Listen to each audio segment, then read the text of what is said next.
I am not teaching, I am publicly learning. But hi and welcome to Learning for the Live in the UK test part 218, rugby, while doing shoulder impingement training. And if you participate in the shoulder impingement training, that is at your own risk. And we're on the page 77. Rugby. Rugby originated in England in the early 19th century, so 1820s, 1830s. And it is very popular in the UK today. So rugby is a popular sport. So not just 5 people are doing it, but 50,000, 500,000, 5 million, something like that. Many people. So rugby originated in England, somehow sport, the idea of a sport originated in England in the 19th century, and today it is still popular. There are two different types of rugby, which have different rules: union and league. Both have separate leagues and national teams in England, Wales, Scotland and Northern Ireland, who play with the Irish Republic. So there is rugby union leagues and there is rugby leagues. Teams from all countries compete in a range of competitions. The most famous rugby union competition is the Six Nations Championship between England, Ireland, Scotland, Wales, France and Italy. The Super League is the most well-known rugby league club competition. We learned a lot about tournaments, but not about the game. And we went on. So I'm basically gone with now with it now. I just said again what I said. I can't distinguish it from these other types. As far as I know, they have a rugby ball.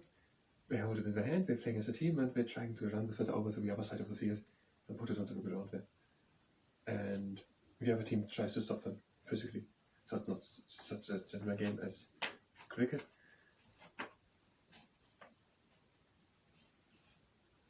That's all I know. And I'm not even sure if that is rugby. I think it is rugby. So they're having, it's around that size, it's a bit smaller. A ball, they're holding it, one person, and they run with it over to the other side. The other 6-7 people of the team trying to protect this person, like bodyguards, and the other team takes them and tries to get a rugby or stop them and runs into them, and then they punching against each other. I don't really get it. I don't really understand the rules. It's a sport, and all know the rules to participate and know what's happening. So, what do we have in the text? Rugby originated in England, so far so good, in the early 19th century and is very popular. So popular sport in the United Kingdom is rugby. And we get absolutely no information what it is. And it also originated in England. And there are two different types of rugby, which have different rules, union and league. So someone could say we're playing rugby, and what are we playing? We're playing union, and when we're having the rule, I have no idea.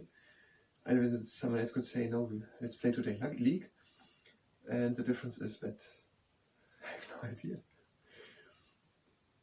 Maybe by the one way kicking the ball. I think I've seen something that the ball is kicked, like, but only the first time or something like that. Maybe that's something like that. So they're kicking it, but then they have to carry it in the arm. I don't know. But it's I basically know nothing, and the people who know it, I can talk whatever I want, and the people who don't know, they get at least a little idea what it is, because rugby, it could be everything from snooker, and there's certain people who have no idea what snooker is, to, I don't know, chess. There's certain people who have no idea what chess should be. Chess is the thing, is a board game. I think it's a board. And you have little figures and you can move them. It's to 1 or 2 steps forward, and the other person also have 1 or 2 steps, and they have different movements with which they can hit another figure. Both have 16 figures, and they are playing against each other. And for example, there's one figure which can smash another figure of the other team by going that way. So if you put it forward, now the other can hit it. But if the other person moves here, maybe you have here a person which can hit someone there. So it's basically that there are 64 different fields on the ground, and you can move your 16 figures a bit. Every time one figure, you can move one movement, and the other person went 1 and 1 and 1 and 1. And if they're standing in a specific way, they can beat another person, and the first person who has beaten all the 16 other ones, the other person wins, or there's special. They all have special things. So, for example, there is one figure which cannot go one, but all the way through, or one can go all the way right through, and something can go diagonal, something can go straight. And the idea is basically to smash pairs with the king and the queen, and someone who gets a king wins in a position where a king would be beaten. So these are figures on the play. That is on chess. And the other thing which I said was snooker. That is a form of billiard. So you have a table. There are a bunch of balls on it, and you have a stick. And with that stick, you carefully tap against the bowling.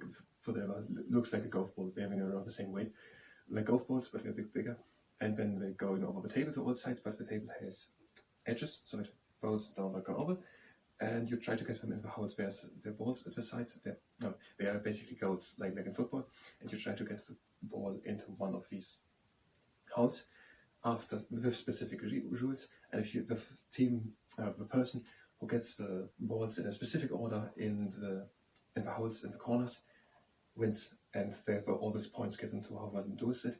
And they are always one kicks and one kicks. So the next person tries to place the ball. There's not directly the ball kick. So you kick one ball, which is the play ball, and that ball kicks another of these billiard balls or snooker balls. I don't know the difference between these games. Someone who knows it anyway, and someone who has no idea what snooker is or billiard or anything, maybe get at least a little idea. It's not happening in a swimming pool. I have a little feeling with the people who maybe one day thought, hey, let's try it in the swimming pool just to make it a swimming pool. So that's a record. And now you have a little stick, and with that stick you tap the first ball, and that ball then runs over the field, and that ball smashes against another ball, and that ball goes then into a corner or something like that. And if you make one in the corner, then you will get another shot, and you try to do them all in, all 20 balls or whatever. And if you miss, well, the other person is on the turn, and every time you make someone in the correct order, and there are also some you don't are allowed to make in, then you get points, and the other person gets the points, something like that. So, rugby, I don't know what it is. There are different types, union and league, and both have separate leagues and national teams in England, Wales, Scotland and Northern Ireland. So if they are actually different, these games, of course there are different types of leagues. And in Northern Ireland, the Northern Ireland team plays together with the Irish Republic. Teams from all countries compete in a range of competitions. Why not? The most famous rugby union competition is the Six Nations Championship. So there is one tournament which is called the Six Nations Championships, and there are 6 nations. And the 6 nations are 4 from England, 4 from Britain, England, Ireland, Scotland, and Wales, and also France and Italy. And these 6 are then doing rugby against each other. And the team which most often gets that rugby ball over to the other side of the field wins or something like that. And the Super League is the most well-known rugby league competition.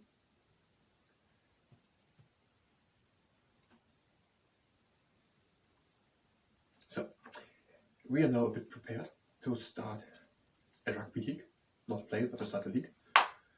We're doing now short impingement training completely, nothing new anymore. If you're here for horse racing, the next video we're going to do horse racing, just theoretically. If you participate in the short impingement training, it's at your own risk. We just warming it up. We're doing forward shoulder steps. We go back, up, and front, and down. And back,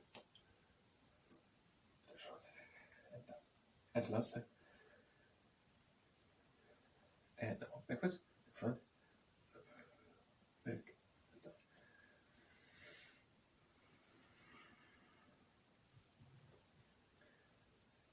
And a last round. Going front, up, back, and down. Now we're doing the world lifter. We're having long arms with the hands onto fists, and we're turning these arms to the inside, so into internal rotation of the arms. We're going back together with the shoulders, down, back together with the shoulders. And we are doing that with effort, so turn the arms further to the inside, shoulders down to the inside, and out the chest a bit to the sky. Now the arms changing the position, the arms are turning to the outside, shoulders are still going down together.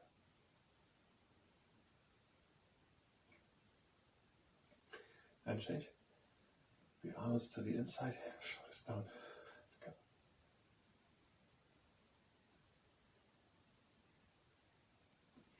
Last time changing, the arms to the outside, shoulders down, or scapulas down together.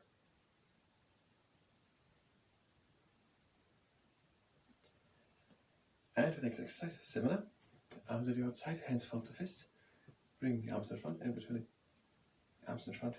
Going down with the shoulders and together. Bring the arms in front, shoulders down, together.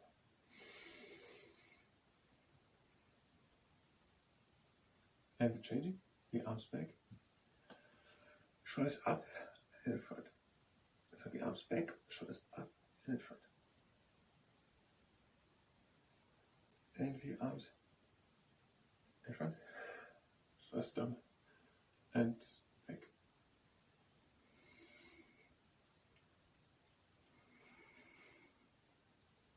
And changing it. Last time, shoulders, the arms back and shoulders up and in front. Arms back, shoulders up and in front. And release. And the next exercise is a shrug. Do this only if you can do it without injury. No.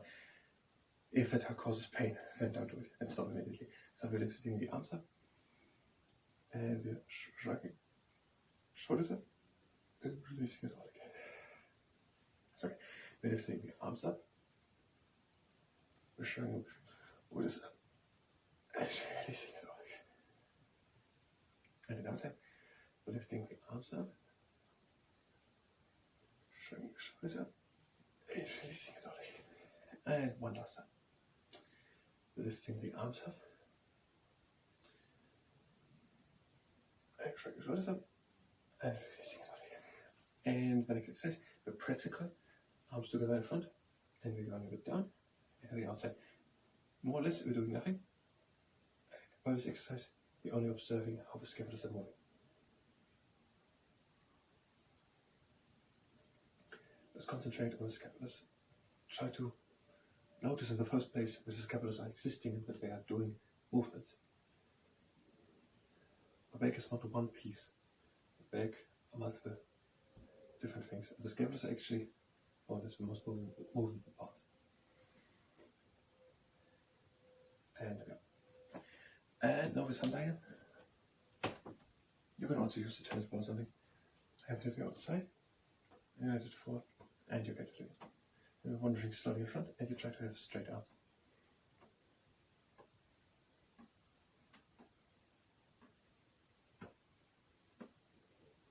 And also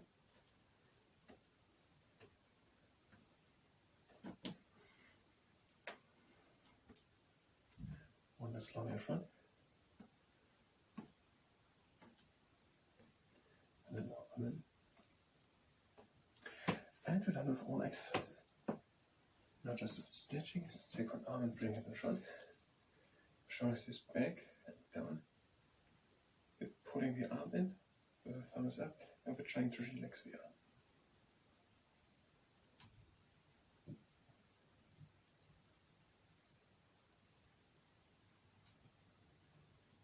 And the other arm in front. Shoulders stays back and down, pulling the arm in. Thumbs up and trying to relax the arm.